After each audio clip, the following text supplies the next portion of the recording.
ligjore në dispozicion për të garantuar respektimin e detyrimeve kontraktore.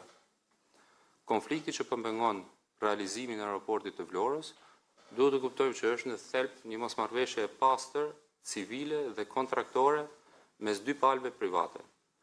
Kjo mosmarrëveshje ka kaluar në disa faza eskalimi, nga debati brendshëm aksionar, në betejë gjyqësore dhe deri në hapjen e procedurave penale. Është thelbësore të kuptohet që Ministria nuk është palë në këtë konflikt dhe nuk ka interes të favorizojë asnjërin palë aksionare. Siç shndron shumë qartë, siç le themi tregon shumë qartë, edhe qëndrimi i mbajtur nga Ministria e Infrastrukturës dhe Energjisë në gjitha proceset gjyqësore të zhvilluara deri tani mes palëve. Dhe këto janë gjitha publike.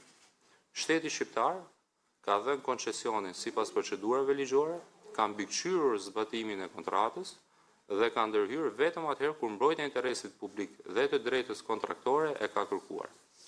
Konflikti aktual mes dy subjekteve tregtare në asnjë rast nuk do të tolerohet që të sjellë pasojat e tij mbi shtetin, ekonominë dhe qytetarët.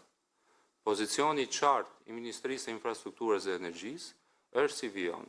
Pavarësisht natyrës private të mosmarrëveshjes, asnjë nuk ka të drejtë të mbajë peng një infrastrukturë me rëndësi kombëtare.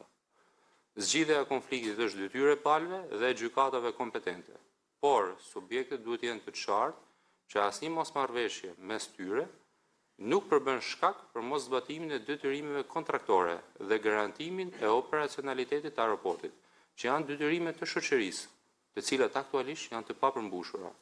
Ministria ka ndjekur hapet e nevojshëm ligjor për garantimin e të drejtave të saj kontraktore dhe është e përgatitur të përdorë instrumentat e mëvonshëm kontraktore, përfshirë aktivizimin e çdo klauzole në kontratë për të siguruar që aeroporti i Vlorës të hapet dhe të operojë sipas afateve të detyrueshme, duke mos legjitimuar asnjë mosmarrëveshje si pengesë për ndërtimin e kësaj vepre. Të nderuar, jam i hapur për çdo pyetje që mund të keni për këtë çështje dhe për çdo çështje tjetër që lidhet me Ministrinë e Infrastrukturës dhe